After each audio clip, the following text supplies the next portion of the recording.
강당에서 학생들은 가난한 나라 음식이라며 웃어댔습니다. 그런데 단 2시간 뒤 그들이 줄을 서서 라면을 달라고 했습니다. 그리고 1년 뒤 덴마크 전역에 한국 음식 축제가 열렸습니다. 도대체 그 2시간 동안 무슨 일이 있었던 걸까요? 단 하루 만에 한국 라면을 향한 비난 댓글이 10만 건 넘게 쏟아졌습니다.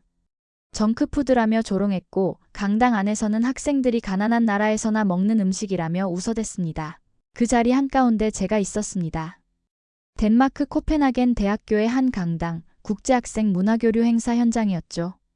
저는 한국 대표로 음식 문화를 소개하기 위해 무대에 섰습니다.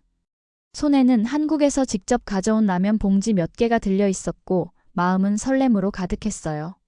그런데 무대에 오르자마자 설렘은 곧 냉소로 바뀌었습니다. 소금덩어리 음식, 한국 사람들은 이런 걸 매일 먹는다고? 속삭임이라기엔 너무 크게 제 귀에 꽂히도록 일부러 던지는 말들, 어깨를 으쓱이며 비웃는 학생들의 표정, 휴대폰을 꺼내들고 저를 찍으며 캑캑대는 웃음소리. 그 순간 제 손에 든 라면 봉지가 마치 죄의 증거물처럼 무겁게 느껴졌습니다. 웃음소리와 휴대폰 카메라 불빛이 제 얼굴을 향하자 온몸이 얼어붙는 것 같았어요. 가슴이 철렁 내려앉았고 목은 바싹 말라붙었습니다. 고개를 숙이고 도망치고 싶었지만 동시에 제 안에서 무언가 치밀어 올랐습니다. SNS 화면에는 실시간으로 조롱이 퍼지고 있었습니다. 한국 음식 정크푸드 확정, 저런 걸 자랑하다니, 웃기다. 댓글이 쏟아지는 걸 보는 순간 저는 숨이 막혀왔습니다. 하루 만에 수만 건의 조롱이 쌓여가고 있었고 그 화살은 전부 제 쪽으로 날아들고 있었어요. 그런데 그 순간 제 안에서 또 다른 목소리가 들렸습니다. 도대체 왜 이 음식이 이렇게까지 비난받아야 하는 걸까? 내가 할 수 있는 건 없을까? 저는 손에 쥔 라면 봉지를 다시 움켜쥐었습니다. 바스락거리는 소리 하나가 제 결심을 다잡게 했습니다. 오늘만큼은 반드시 보여주겠다. 이건 정크푸드가 아니다. 한국인의 얼굴이고 우리가 살아온 이야기다. 그 다짐이 제 몸을 다시 움직이게 만들었습니다. 구독과 좋아요 한 번씩 눌러주세요. 여러분의 작은 관심이 이런 이야기들을 계속 만들어갈 수 있는 힘이 됩니다. 사실 저는 덴마크에 온 지 이제 겨우 8개월째였습니다. 코펜하겐 대학교 국제관계학과 교환학생으로 온 김민준이라는 평범한 한국 대학생이었죠. 처음 덴마크 땅을 밟았을 때의 기억이 아직도 생생합니다. 인천공항에서 14시간을 날아 코펜하겐 카스트루프 공항에 도착했을 때 제일 먼저 든 생각은 정말 멀리 왔구나였어요. 짐을 찾고 나오는데 정말 막막했습니다. 영어는 어느 정도 했지만 덴마크어는 한마디도 몰랐거든요.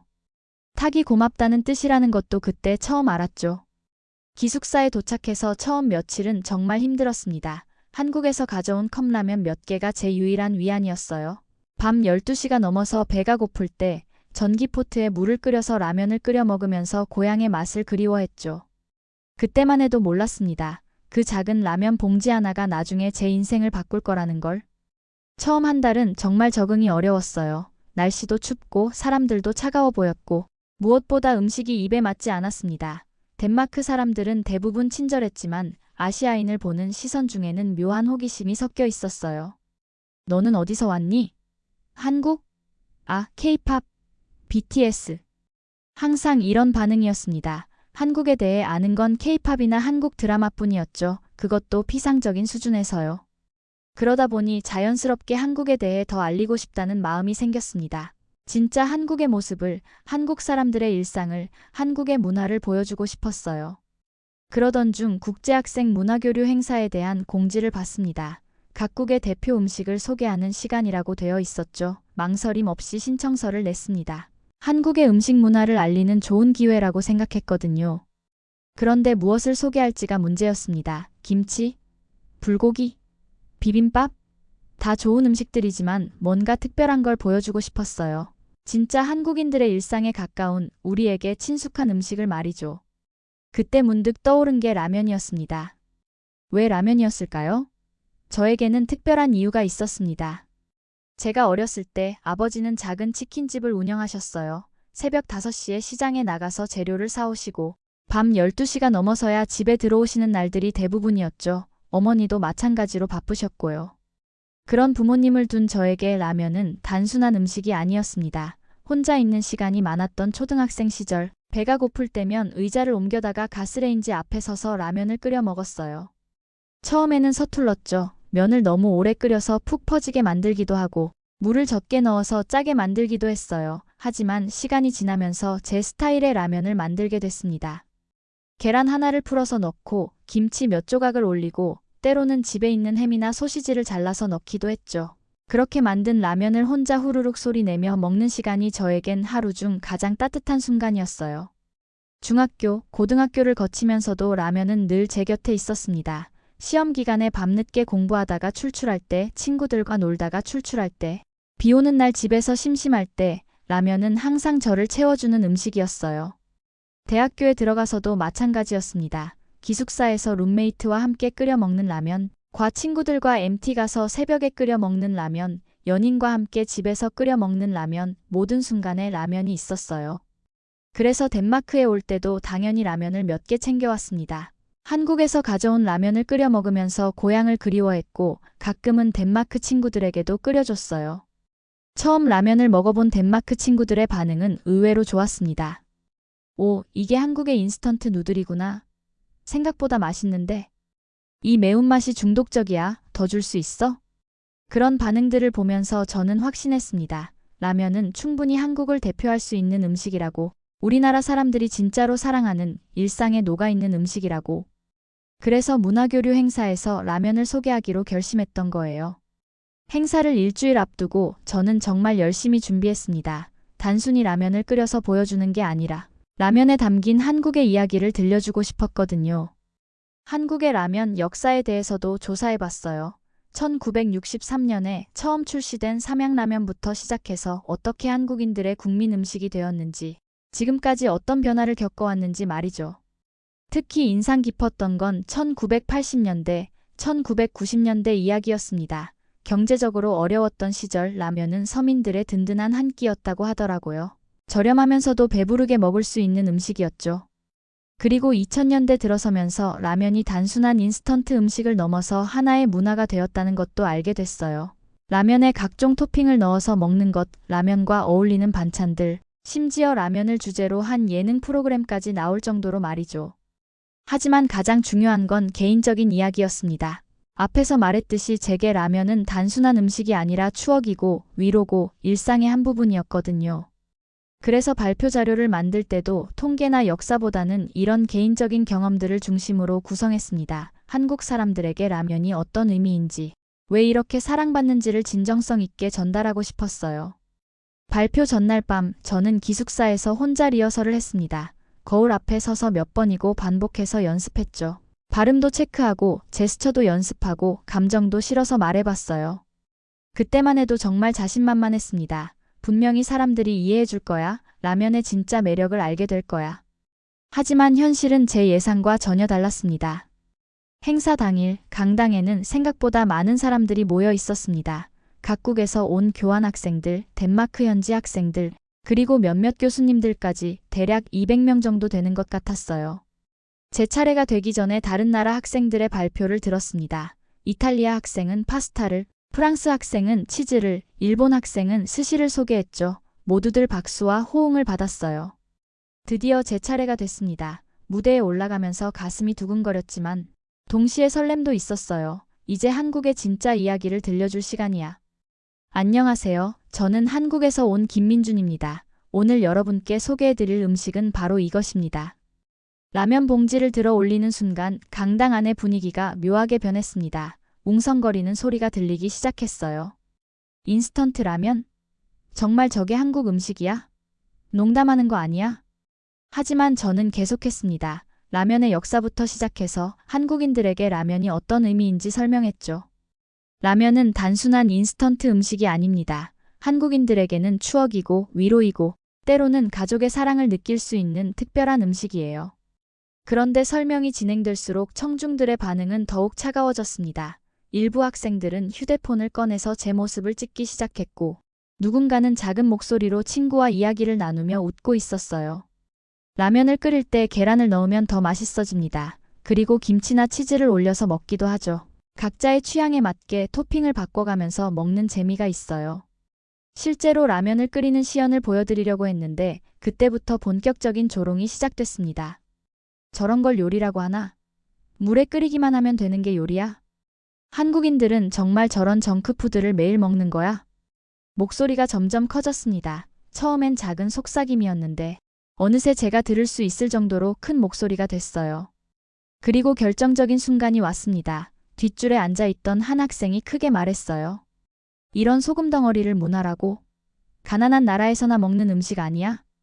그 말에 주변 학생들이 웃음을 터뜨렸습니다. 박수갈채가 아닌 조롱의 웃음이었어요.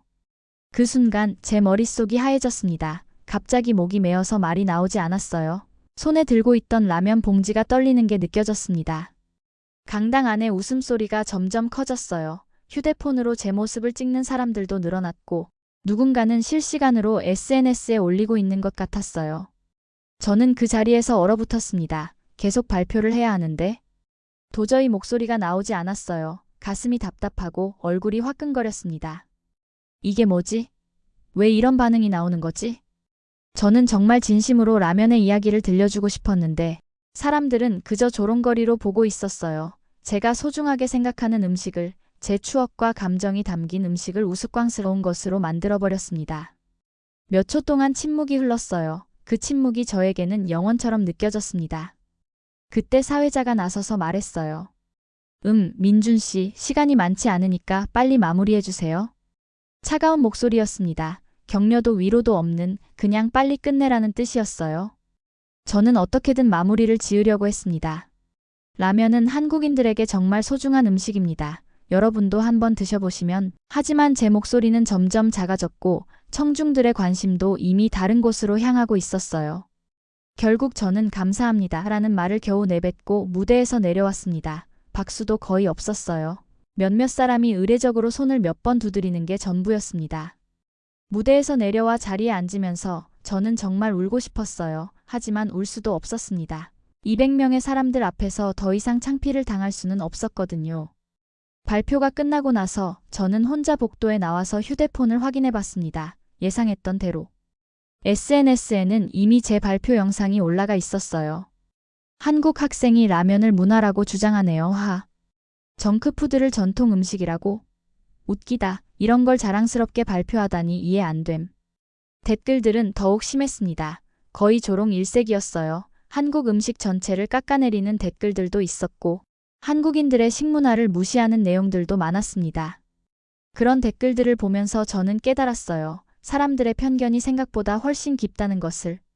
서구 사회에서 인스턴트 음식이라고 하면 건강에 좋지 않은 문화적 가치가 없는 음식이라는 인식이 강했어요.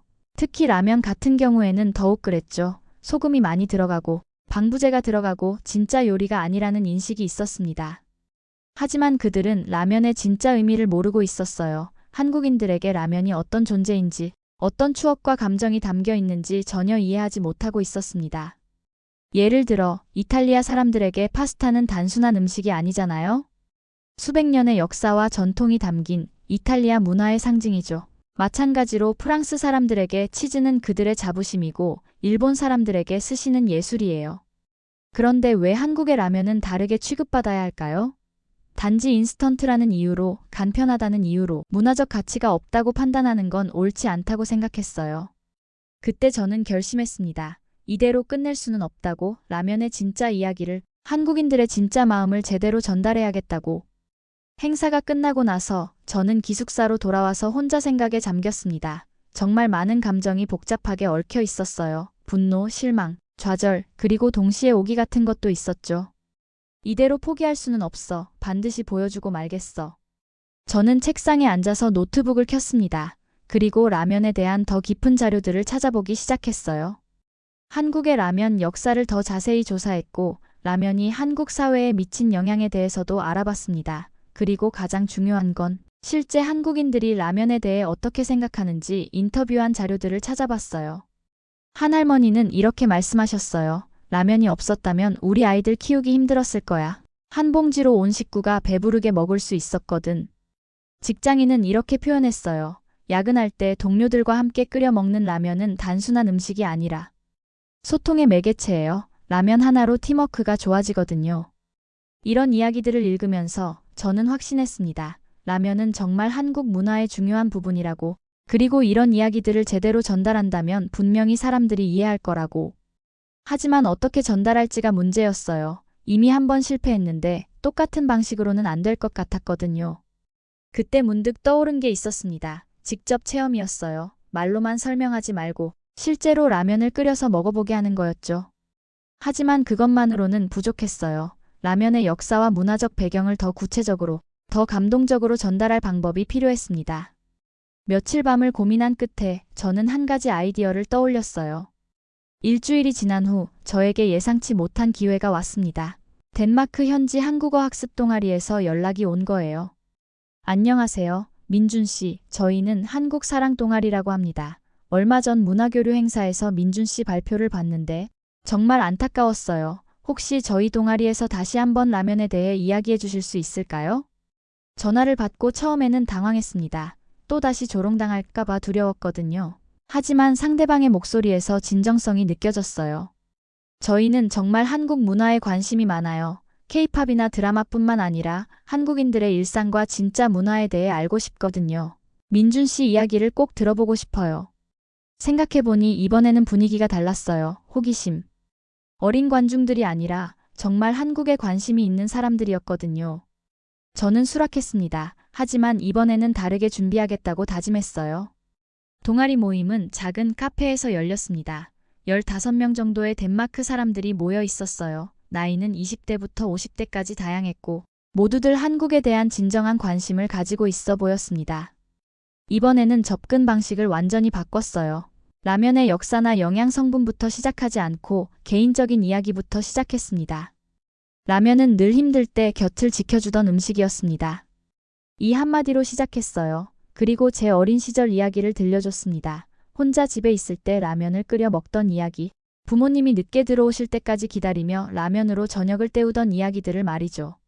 사람들의 표정이 달랐어요. 진지하게 들어주고 있었고 공감하는 듯한 눈빛이었습니다.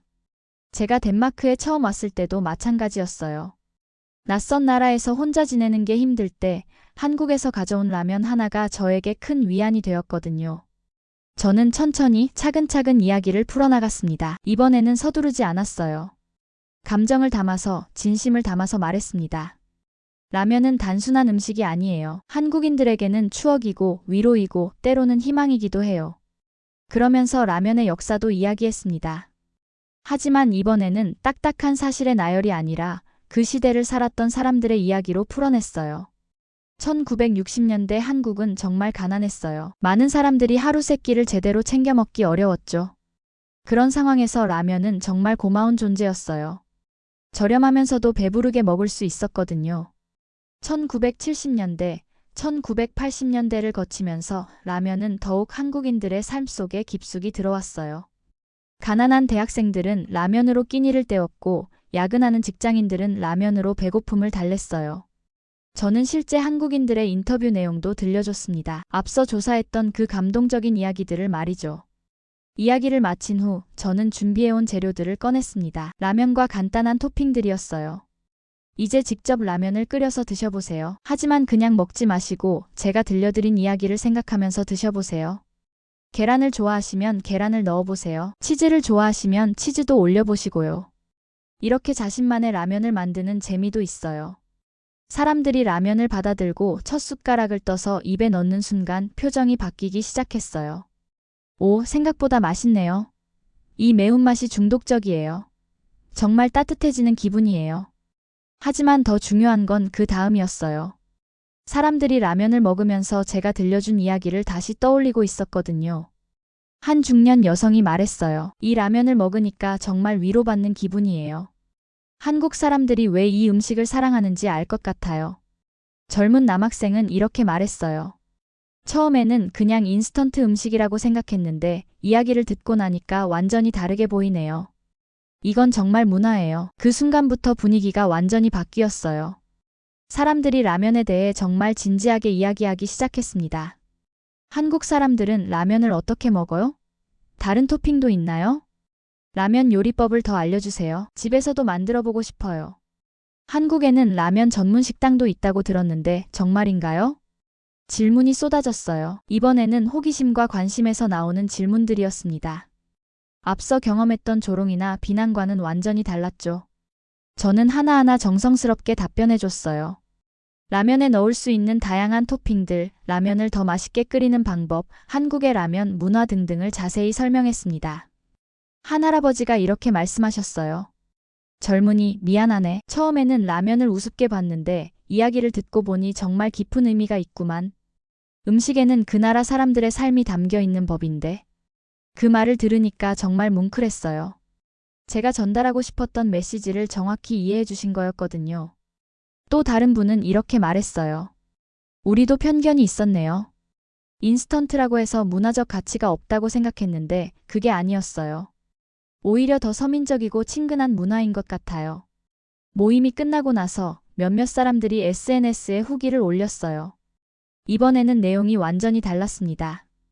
오늘 한국 라면에 대한 정말 감동적인 이야기를 들었어요. 라면이 단순한 음식이 아니라 한국인들의 삶과 문화가 담긴 특별한 음식이라는 걸 알게 됐어요. 라면을 직접 먹어보니까 정말 맛있더라고요. 그리고 그 학생의 이야기를 들으니까 한국 문화에 대해 더 알고 싶어졌어요.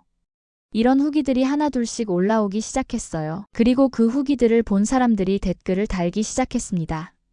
반응이 점점 커지기 시작했어요. 처음에는 작은 동아리 모임이었는데 하루 만에 수백 명이 관심을 보이기 시작했습니다. 그러자 다른 동아리들에서도 연락이 오기 시작했어요. 우리 동아리에서도 라면 이야기를 해주세요. 한국 음식 문화에 대해 더 알려주세요.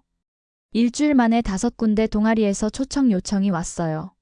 모두 진심으로 한국 문화를 알고 싶어하는 사람들이었습니다. 두 번째 발표는 더 큰 규모였어요. 대학교 내 한국학과에서 주최하는 문화 세미나였습니다.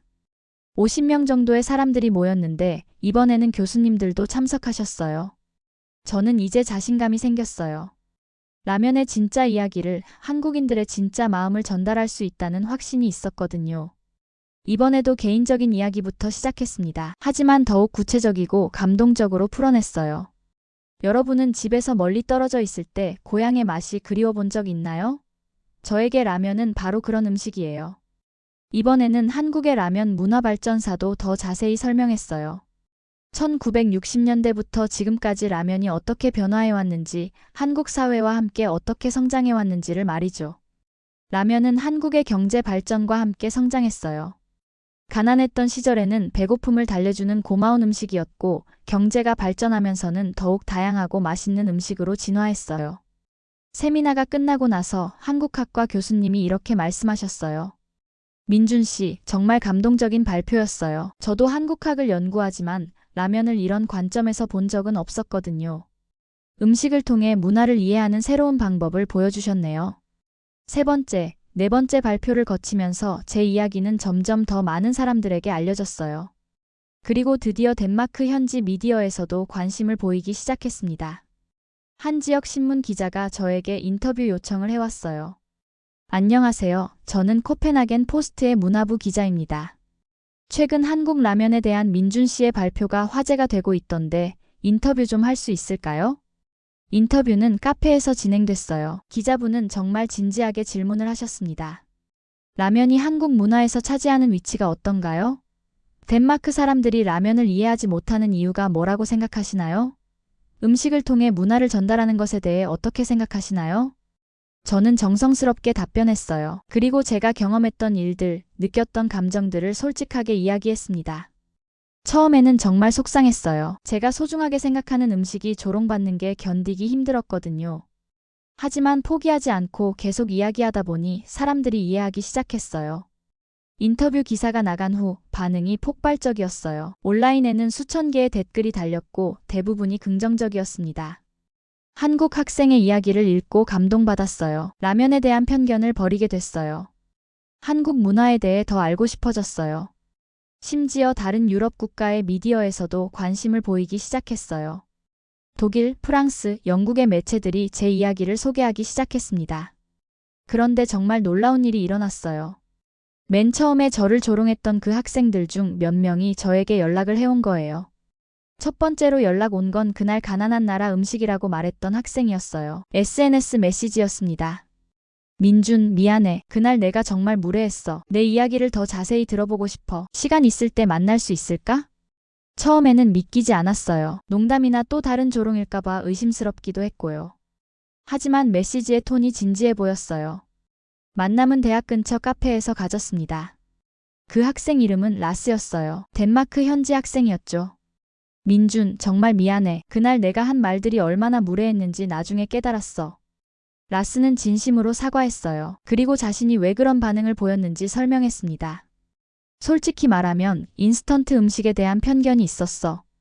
덴마크에서는 인스턴트 음식을 건강에 좋지 않은 문화적 가치가 없는 음식으로 보는 경향이 있거든. 그래서 네가 라면을 소개할 때 이해하지 못했던 거야. 하지만 내 이야기를 들어보니까 완전히 달랐어. 라면이 단순한 음식이 아니라 한국 사람들의 삶과 문화가 담긴 특별한 음식이라는 걸 알게 됐어. 그리고 며칠 뒤 라스가 자신의 SNS에 공개적으로 사과문을 올린 거예요. 며칠 전 문화교류 행사에서 한국 학생 민준에게 무례한 말을 했습니다. 라면을 정크푸드라고 조롱했고 한국 문화를 무시했습니다. 하지만 그의 진짜 이야기를 듣고 나서 제가 얼마나 편견에 사로잡혀 있었는지 깨달았습니다. 민준에게 그리고 한국 문화에 진심으로 사과드립니다. 앞으로는 다른 문화를 더 열린 마음으로 받아들이겠습니다. 그 사과문이 올라간 후 댓글들이 쏟아지기 시작했어요. 라스, 용기 있는 사과야. 나도 편견이 있었어. 우리 모두 반성해야 할 것 같아. 그 한국 학생 이야기 더 듣고 싶어. 그리고 놀랍게도 그날 조롱 영상을 올렸던 학생들이 직접 영상을 삭제하고 새로운 영상을 올렸어요. 한국 라면의 진짜 이야기를 들어보세요 라는 제목으로 말이죠. 이런 일들이 계속 일어나면서 저에게 더 큰 기회가 생겼어요. 덴마크 국립박물관에서 아시아 음식 문화 특별전을 준비하고 있었는데 제게 한국 음식 부분을 담당해달라고 요청한 거예요. 민준 씨의 라면 이야기가 정말 인상 깊었어요. 박물관 전시에서도 그런 관점으로 한국 음식을 소개해 주셨으면 좋겠어요. 박물관 큐레이터의 제안이었습니다. 정말 꿈만 같았어요. 몇 달 전만 해도 조롱받았던 제가 이제는 국립박물관에서 한국 문화를 소개하게 된 거였거든요. 전시 준비는 정말 정성스럽게 했어요. 라면뿐만 아니라 한국의 다양한 음식들을 소개했지만 중심은 역시 라면이었습니다. 전시 패널에는 제가 들려줬던 그 감동적인 이야기들이 담겨 있었어요. 한국인들의 라면에 대한 추억, 라면이 한국 사회에서 차지하는 의미, 라면의 발전사 등등을 말이죠. 그리고 실제로 라면을 체험해 볼 수 있는 코너도 만들었어요. 방문객들이 직접 라면을 끓여서 먹어볼 수 있도록 했습니다. 전시 오프닝 날 정말 많은 사람들이 왔어요.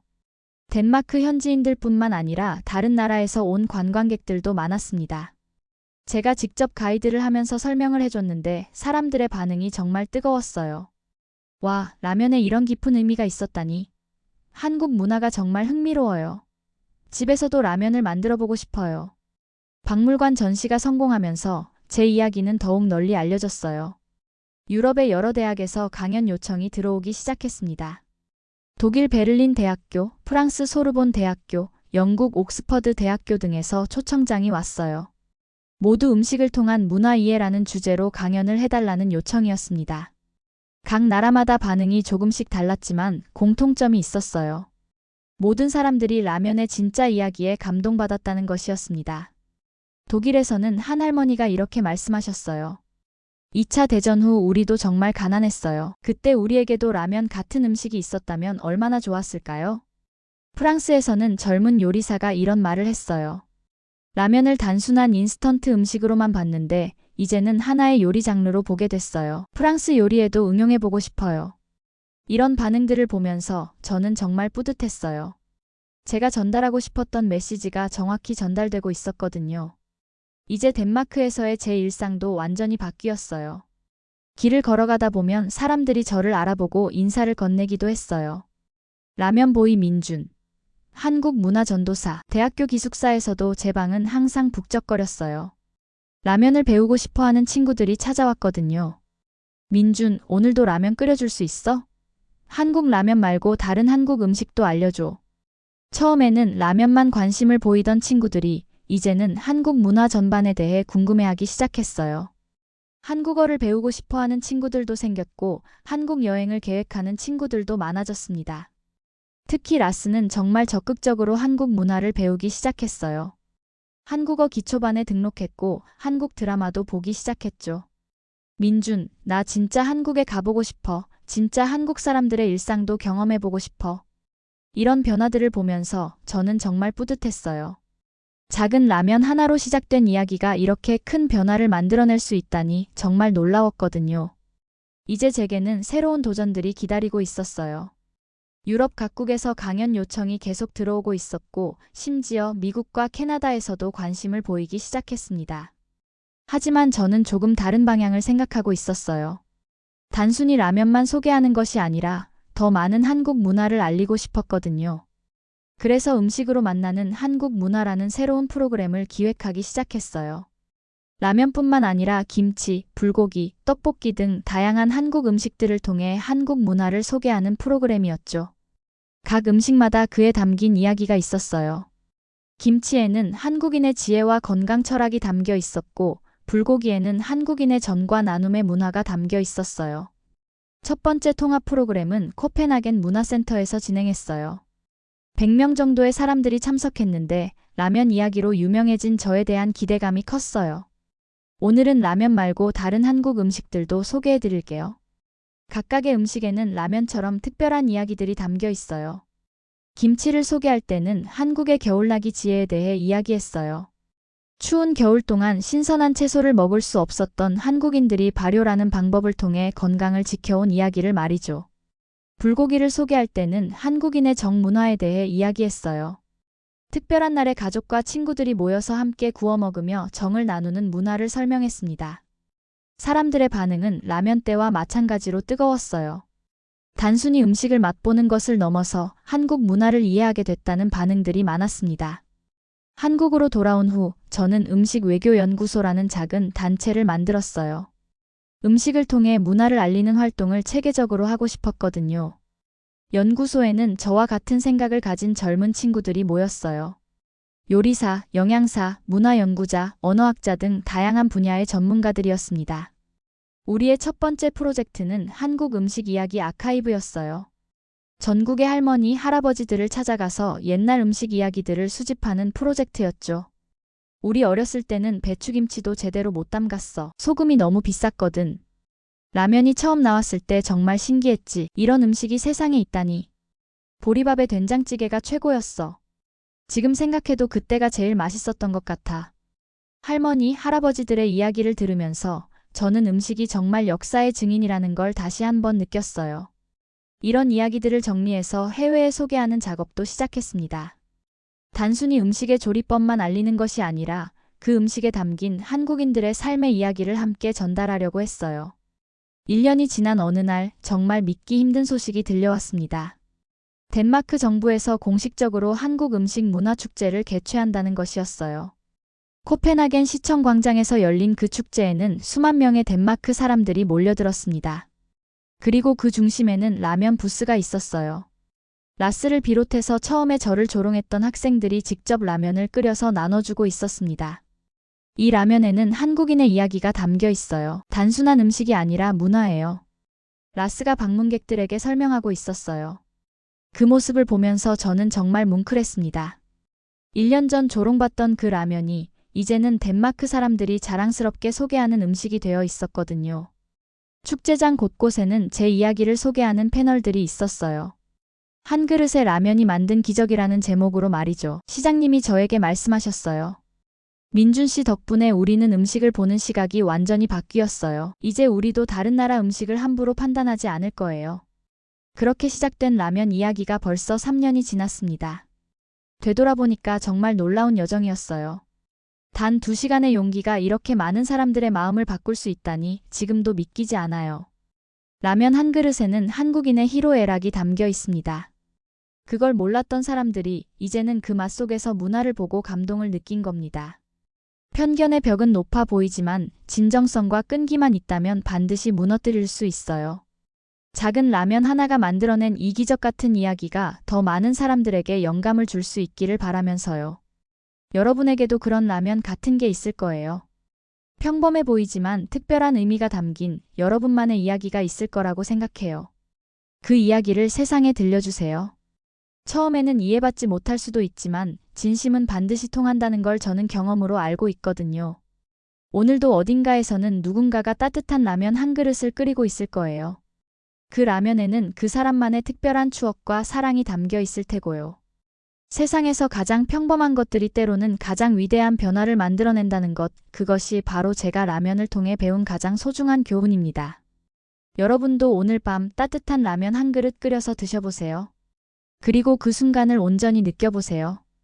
이런 이야기들이 여러분에게 작은 영감이라도 되었다면 구독과 좋아요로 응원해주세요.